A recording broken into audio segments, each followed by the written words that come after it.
भारतातील सर्वात पहिली ज्योतिर्लिंग म्हणजे सोमनाथ ज्योतिर्लिंग आणि 4 धामपैकी एक धाम म्हणजे द्वारकाधीश धाम. सोबतच नागेश्वर ज्योतिर्लिंगाचे दर्शन कसे आणि किती बजेटमध्ये तुम्ही करू शकाल हे सांगणार आहे.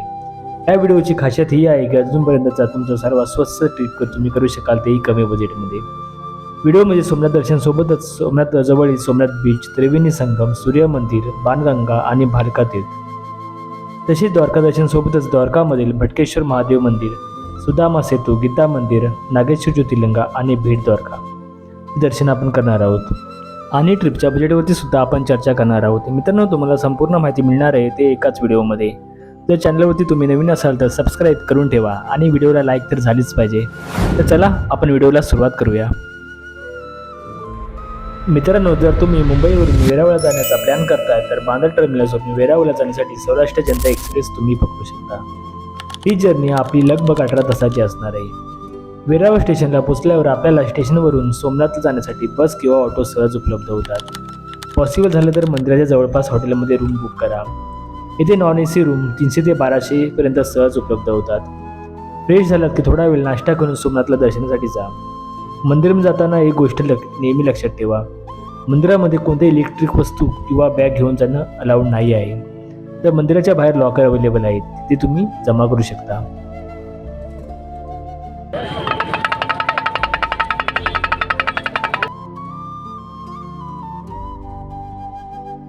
जर तुम्ही विकेंडला किंवा सुट्टीच्या सीझनला आलात तर तुम्हाला सोमनाथ दर्शनासाठी वेळ लागेल.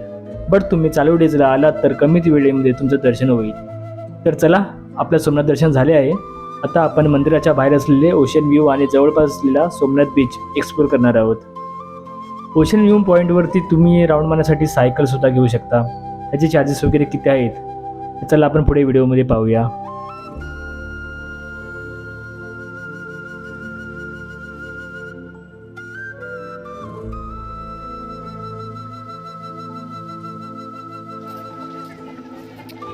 ये सायकलिंग चार्जेस किती आहेत? 20 रुपया आधा पौना घंटा. अच्छा, 20 रुपये. ठीक आहे, थँक्यू.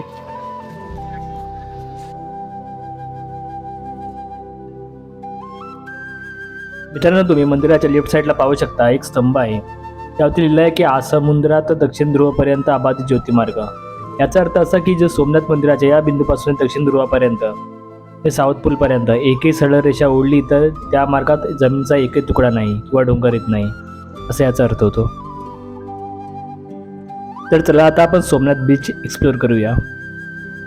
मित्रांनो, तुम्ही सोमनाथ बीचवर जाताना लेफ्ट साईडला पाहू शकता काही असे दुकान आहे. त्या दुकानामध्ये तुम्ही गेलात नंतर शंख शिंपल्यांपासून बनलेल्या खूप साऱ्या वस्तू आहेत. गणपतीच्या मूर्त्या आहेत किंवा काही असं शो पीसला ठेवणाऱ्या वस्तूसुद्धा आहेत, त्या तुम्ही घेऊ शकता. अदरवाईज क्रिएटिव्ह बॅग्ससुद्धा आहेत, ज्या अशा नॉर्मल ठिकाणी भेटत नाही, ज्या सोमनाथलाच भेटतात, त्या तुम्ही घेऊ शकता.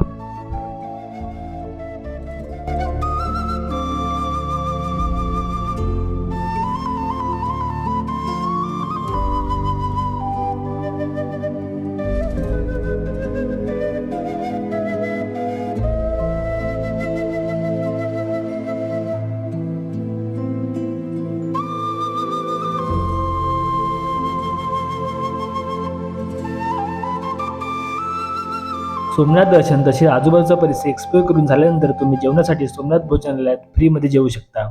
अदरवाईज आजूबाजूला हॉटेल्ससुद्धा अवेलेबल आहेत, ते तुम्ही जाऊ शकता. सोमनाथ दर्शनानंतर आजूबाजूची महत्त्वाची मंदिरांचे दर्शन घेण्यासाठी सोमनाथ ट्रस्टची बस सेवा अवेलेबल आहे, तेही फक्त 30 रुपयामध्ये. ही बस सोमनाथ मंदिराच्या समोरच लागते.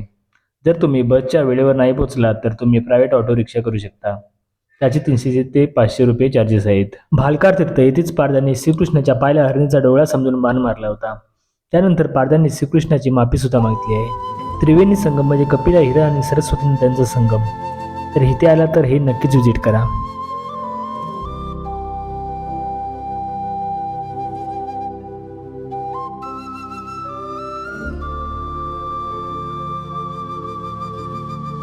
भालका तीर्थ येथे बाण लागल्यानंतर भगवान श्रीकृष्ण चालत चालत गीता मंदिर या ठिकाणी आले होते. निजधामाला प्रस्थान करण्यापूर्वी त्यांनी येथे काही काळ विश्रांती घेतली होती, असे मानले जाते.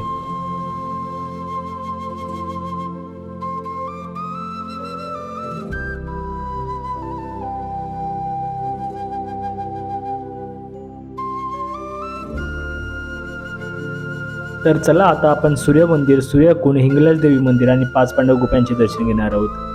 कॅमेरा लावून नसल्यामुळे गुफेमध्ये आणि मंदिरामध्ये व्यवस्थित व्हिडिओ काढता आला नाही.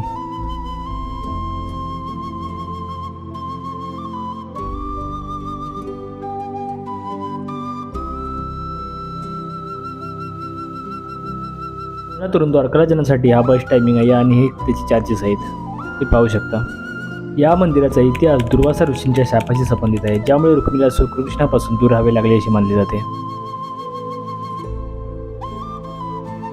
गोपी तलावाची सर्वात मोठी ओळख म्हणजे गोपीचंदन. हे पूर्णतः नॅचरल आहे. येथील माती पिवळसर रंगाची असून गोपीने तलावात अर्पण केल्यानंतर येथील मातीचे चंदनात रूपांतर झाले असे म्हटले जाते. जास्त नाही, प्राइस फक्त 20 रुपये आहे. इकडे आला तर नक्कीच येऊन जा. तर चला आता आपला लास्ट पॉईंट आहे भेट द्वारका. आणि तुम्ही बघू शकता समोर आहे ते सुदर्शन सेतू आहे.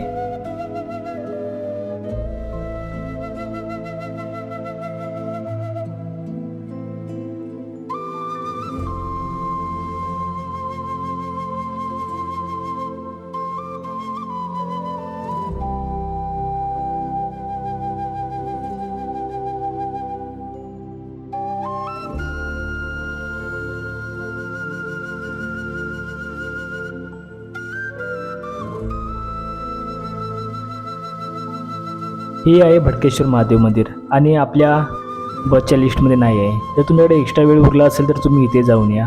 खूप सुंदर असं आहे, समुद्राच्या एकदम मध्येच असं हे मंदिर आहे. मित्रांनो, आता तुम्हीच कॅल्क्युलेशन करा.